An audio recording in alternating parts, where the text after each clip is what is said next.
भैया नर्मदेहर नर्मदेहर बड़े चर्चित चेहरे हो गए हैं आप भोपाल 20 तारीख के बाद। ऐसा क्या हो गया जो इतनी चर्चा में आ गए? नहीं, कुछ नहीं हुआ भैया। एक साधारण चर्चा थी। मैंने सारे इकाई अध्यक्षों की, सारे समाज की जो 1.5 वर्ष की जो पीड़ा थी, वो उद्गार के रूप में वहाँ पर आए और मैंने यही कहा कि हम लोग सब मिलके अगर काम करें, पिता तुल्य आप लोग हैं, तो आपको सभी को लेके साथ में चलना चाहिए और एक ऐसा निर्णय करें जिससे समाज कहे कि वाकई में आप लोग हमारे वरिष्ठ हैं और आपका निर्णय सर्वमान्य हो। पर समाज को साथ में लेकर समाज कहे, आप समाज में प्रस्ताव रखें। समाज में प्रस्ताव रखने के बाद समाज की तरफ से नाम आना चाहिए कि वाकई में किन किन लोगों के द्वारा ये मध्यस्थता हो। वैसे कौन कौन लोग हैं जो कि पूरी समाज में रखते हैं कि यार इस लोग मान जाएंगे। वैसे मध्यस्थता निर्वाचन में नामुमकिन है, फिर भी अगर होता है तो बहुत खुशी की बात है। आप समन्वय की बात कर रहे हैं क्या? समन्वय नहीं हो सकता? समन्वय वाली बात कर रहा हूँ। हाँ। कि समन्वय हो सकता है, पर कब होगा? जब राजनीति से अलग हट के काम होगा, सामाजिक काम होगा। वहाँ पर एक ये नहीं रहना चाहिए कि मुंह देख के तिलक वाला प्रकरण नहीं आना चाहिए कि मेरे वाले को बनाओ, मेरे वाले को बनाओ। समाज के लिए कौन उपयोगी है, उस व्यक्ति को अगर समन्वय समिति लाती है तो कोई दिक्कत नहीं है। समन्वय समिति बनाने के लिए समाज ने चयन करना चाहिए। समाज ने चयन करना चाहिए। तो वो तो अध्यक्ष का चयन क्यों ना कर ले फिर? समाज भी कर सकती है, पर इतना इकट्ठा व्यापक समाज को एकत्रित कैसे कर पाएंगे? नहीं, हर बार भी तो होता है। वो जो 4 वोटर होते हैं वही तो चयन है ना। चार वोटर होते हैं। या तो पहले प्रस्ताव रखना चाहिए कि भैया हम समिति का निर्माण करें, तो समाज में खुले रूप से पहुंचाए कि यार आप लोग नाम प्रस्तावित करो, भेजो, और फिर उन नामों में से चयन करना चाहिए कि यार ये 11 या 21 लोग मिलके मतलब यहाँ पर समन्वय कर सकते हैं। पर आप 11-21 पर क्यों रुक रहे हैं? 51 या 101 क्यों नहीं? 101 भी हो सकते हैं। जितने ज़्यादा लोग होंगे भैया, उतना दूध का दूध और पानी का पानी होगा, उतना व्यवस्थित और व्यापक असर होगा। तो जब 101 पहुंच गए तो 250 तो वोटर हैं। नहीं, 250 वोटर हैं, 250 मतदाता हैं, लेकिन तो 250 वोटर तो चयन कर ही रहे ना। 250 वोटर चयन कर रहे हैं, पर लेकिन एक प्रयास जरूर करना चाहिए। हमने सुभाष भैया और भालके जी के टाइम पे करा था धामनोद में, और वो भी कम से कम निर्वाचन के करीबन 3 महीने पहले किया था, और धामनोद इकाई ने सब मिलके इस प्रकार की प्रक्रिया प्रारंभ की थी कि पहले समन्वय हो जाए, और खुदा खास्ता नहीं हुआ तो निर्वाचन तो है ही ना भैया। निर्वाचन में कोई दिक्कत है ही नहीं। वर्तमान निर्वाचन प्रणाली को लेकर आप क्या कहना चाहते हैं? वर्तमान निर्वाचन प्रणाली में अभी जो काम हो रहा है वो बहुत अच्छा काम हो रहा है, लेकिन जितने भी निर्वाचक अधिकारी अगर इकाइयों में जा रहे हैं तो मेरा उनसे एक ही अनुरोध है कि वहाँ पर वो जाए और इकाई अध्यक्ष का चयन इस प्रकार से करवाएं कि वो सेल्फ डिसीजन वाला कम से कम निर्वाचन इकाई अध्यक्ष बने। ये निर्वाचन अधिकारियों ने थोड़ा सा ध्यान देना चाहिए। अगर कम से कम इकाई सशक्त हो गई और स्वयं निर्णय करने वाला क्षमता वाला अगर इकाई अध्यक्ष बनता है तो उसका व्यापक असर बाद में आपको दिखेगा भैया। नहीं, तो ये तो इकाई के हाथ में है, किसको खड़ा करना है किसको नहीं करना। अगर 4 कैंडिडेट हैं तो वोट जिसको इकाई देगी। इकाई के समस्त लोगों से भी मेरा विनम्र अनुरोध है कि इकाई अध्यक्ष का निर्माण या चयन इस प्रकार से किया जाए कि कम से कम वो स्वयं की निर्णय क्षमता हो उस व्यक्ति में। समाज ने ये भी देखना चाहिए कि अगर कोई नया इकाई अध्यक्ष बन रहा है तो उसने अपने पूर्व में क्या क्या काम किया है, समाज के प्रति समर्पित भी होना चाहिए। ऐसा न हो कि मुंह देख के तिलक वाली बात की यार बड़े घर का व्यक्ति है तो वो इस प्रक्रिया में इसको अध्यक्ष बना दो। आजकल ये एक आम बात हो रही कि जो सक्षम व्यक्ति है उसी को अध्यक्ष बनाना चाहिए, एक थोड़ी सी मानसिकता है। हाँ, या फिर मतलब ऐसे व्यक्ति को बनाना है बिल्कुल कि भैया वो सभी लोगों के मतलब अंतिम छोर तक पहुंच सके। अंतिम छोर के व्यक्ति से अगर उसने हाथ मिला लिए, नमस्कार कर लिए, तो वो वाकई में वो समाज को आगे ले जाएगा। किसी वरिष्ठ या किसी बड़े घर के हाथों की कठपुतली वाला इकाई अध्यक्ष नहीं होना चाहिए। तो वर्तमान चुनाव प्रणाली से आप संतुष्ट हैं? क्योंकि इस बार चुनाव की तारीख पहले निकल रही है इकाई को मौका मिल रहा है अपना प्रचार करने के लिए, कुछ और भी परिवर्तन चाहते हैं आप? नहीं, अभी बिल्कुल बढ़िया चल रहा है, कम से कम 15 रोज का। लेकिन इकाइयों में भी इकाई अध्यक्ष को के लिए एक जो बनी हुई है, हर इकाई में जो जो भी बना हुआ है, सिस्टम बना हुआ है, उस हिसाब से चलते हैं। लेकिन जहाँ पर इकाई में अगर कोई मतभेद वाली बात है तो वहाँ पर वोटर लिस्ट बहुत अनिवार्य हो जाती है भैया। मतदाता सूची अगर तैयार है तो उससे आप बिल्कुल कम से कम ये होगा कि वहाँ पर मतभेद नहीं हो पाए। तो वोटर लिस्ट क्यों नहीं मिल पाई महासभा को?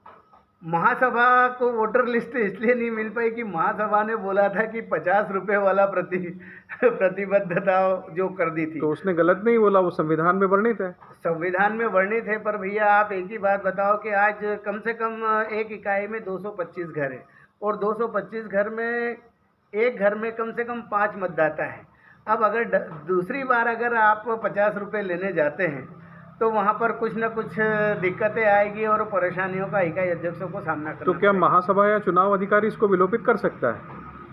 ये महासभा और निर्वाचन अधिकारी के ऊपर रहता है कि निर्वाचन अधिकारी अगर हर इकाइयों ने 21-21 हज़ार रुपये, 11 हज़ार रुपये जो देकर मान्यता प्राप्त करी है महासभा में, तो वो निर्वाचन अधिकारी या महासभा अध्यक्ष इस बात का निर्णय लेना चाहिए। महासभा अध्यक्ष आप कैसा देखते हैं?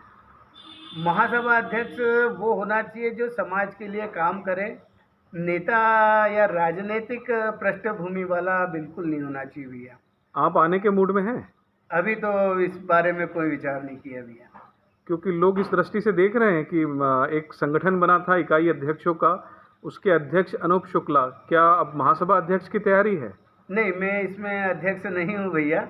हम 3 लोग, महेश भैया बड़ोले, मैं और मनोज भैया, हम 3 लोग मिलके इकाई अध्यक्षों की आवाज़ उठाने वाले उनके सहकर्मी हैं। मतलब इकाई अध्यक्षों के संयोजक हैं आप? संयोजक है, उसमें ना तो कोई पद है और ना कुछ भी नहीं है उसमें। तो संयोजन का काम जो बखूबी निभाया आपने, तो अब महासभा की तैयारी इन तीनों में से किसी की चल रही है? अभी तीनों ने इस बारे में विचार नहीं किया और तीनों इस बारे में अभी नहीं है। तो अभी महासभा चुनाव में देरी है, क्या विचार हो सकता है? अभी कुछ नहीं कह सकते, पर मेरा ये विचार है भैया कि समाज के अंतिम व्यक्ति तक पहुंच जाए, उस व्यक्ति को महासभा अध्यक्ष बनना चाहिए। अभी जो प्रत्याशी खड़े हैं ये कैसे हैं? अभी जो प्रत्याशी खड़े हैं बिल्कुल अच्छे हैं, सब अपने अपने क्षेत्र में महारत। मतलब जैसा आप विचार करते हैं कि महासभा अध्यक्ष ऐसा हो, इनमें वो योग्यताएं हैं? उनमें योग्यता तो है, इनमें हाँ, है। इनमें मतलब अगर आप खड़े नहीं हुए तो इनमें से किसी को वोट दे सकते हैं? किसी को वोट दे सकते हैं, पर अभी फिर भी एक दो चेहरे अच्छे आ जाएं तो और अच्छा, कम से कम इन लोगों में कंपटीशन रहेगा और ये मतलब अच्छा काम समाज करेंगे। के चुनाव और ज़्यादा कॉम्पिटिटिव नहीं हो जाएंगे फिर वो चुनाव? कहीं ऐसा नहीं हो कि वैमनस्यता बढ़ाएं? नहीं, वैमनस्यता किस बात की भैया? क्योंकि चुनाव तो हमेशा वैमनस्यता बढ़ाता ही है। चुनाव बढ़ाता है तो फिर समन्वय भी नहीं हो सकता ना भैया। हर व्यक्ति को अभी तो छोटा छोटा जो भी काम अगर किसी व्यक्ति ने किया है तो वो महासभा अध्यक्ष बनने के सपने देखने लग गया है। लेकिन महासभा अध्यक्ष को बनने के पहले ये विचार करना चाहिए कि मैं समाज को अपने 3 वर्षों में क्या दूंगा, समाज को किस जगह ले जाऊंगा। ये 3 वर्ष अगर वो विचार कर लेता है, ऐसा ना हो कि महासभा अध्यक्ष बनने के बाद कोई पार्षद का, कोई विधायक का, कोई सांसद का टिकट मांगे, ये समाज के लिए बेईमानी होगी। नहीं ठीक है ना, अगर उसकी इच्छा है और वो कर सकते हैं तो करने में दिक्कत है। अभी तक राजनीतिक मंच वालों ने एक अपवाद को छोड़ के बाकी तो किसी ने कोई इकाई में कुछ दिया हो तो बता दे भैया। कौन अपवाद? एक तो मंडलेश्वर विश्वदीप भाई ने पूरा मतलब अपनी गुरु गादी पर बहुत सारा पैसा इन्वेस्टमेंट करवाया है। दूसरा अपने पुष्यमित्र भाई ने अभी जो समागम कार्यक्रम पर महापौर जी समाज से फायदा लेकर नहीं पहुंचे हैं। हाँ, समाज से बिल्कुल फायदा लेकर नहीं पहुंचे हैं। उन्होंने समाज को फायदा लेकर समाज को फायदा करवाया, हाँ, कि एकत्रित करवाया। उन्होंने अपने स्वयं के बलबूते पर अपना महापौर का पद ग्रहण किया और उसके बाद समाज को एकत्रित करने का एक समागम कार्यक्रम बहुत बढ़िया किया। आप अभी समन्वय की बात कर रहे थे कि समन्वय समिति बनने वाली है, अच्छी चीज़ है, मगर अब आप कैंडिडेट की बात कर रहे हैं कि ज़्यादा कैंडिडेट हो जाएं। अभी 3 हैं, 3 और आ जाएं तो 6 कैंडिडेट जब महासभा के लिए हो जाएंगे तो समन्वय समिति को दिक्कत नहीं होगी समन्वय करने में? जितना कंपटीशन होगा भैया उतना खरा व्यक्ति निकलकर बाहर आएगा। नहीं, खरा तो निकलेगा, पर फिर समन्वय समिति और कैंडिडेट्स के बीच में कहीं ऐसा ना हो कि एक मतभेद की स्थिति उत्पन्न हो जाए, समन्वय क्योंकि समिति, समाज अभी जिस दौर में गुजर रहा है मनभेद में बहुत जल्दी हो जाते हैं। आपकी बात बिल्कुल सही है, पर अगर समन्वय समिति अगर आंख पर पट्टी बांधकर सिर्फ समाज के बारे में सोचेगी कि समाज का सबसे अच्छा भला कौन कर सकता है और उस व्यक्ति का चयन करेगी, तो मेरे को नहीं लगता है कि समाज समन्वय समिति पर कोई ऑब्जेक्शन देगी। इसमें सबसे बड़ी बात है भैया कि समाज में कड़वा बोलने का बोल सबको आता है, यहाँ तक कि मैं अनूप शुक्ला भी इसमें वो हूँ, पर कड़वा सुनना भी बहुत आवश्यक हो जाता है। आप लोगों को अगर कड़वा सुनेंगे तो कड़वा सुनने के बाद आपको आपकी गलतियों का एहसास होगा और आप अगली बार उस गलतियों को सुधारने का प्रयास करेंगे। ये समाज की सबसे बड़ी खूबी भी हो सकती है और सबसे बड़ा अपवाद भी हो सकता है कि आप लोग जितना कड़वा बोल सकते हैं तो उससे डबल सुनने की आप में क्षमता भी होनी चाहिए। बड़ी सही बात कही अनूप भैया आपने। कड़वा सुनना और कड़वा बोलना दोनों में बहुत अंतर है। आपको कड़वा सुनने के लिए आपको बहुत धैर्य और धीरज की आवश्यकता है और समाज सेवा आसान काम नहीं है। हमारे समाज सेवी समाज में कई वर्षों से लगे हैं। हमारे जो महासभा अध्यक्ष पहले रह चुके हैं, इनको ये बड़ा अनुभव है इन सब चीज़ों का, इन्होंने कड़वा सुना बहुत है। तो आज की बात के लिए बहुत धन्यवाद कि आपने बड़े स्पष्ट रूप से स्वीकार भी किया और समाज को प्रेरित भी किया, बताया भी कि मैं कैसा चाहता हूँ। नर्मदे हर। नर्मदे हर।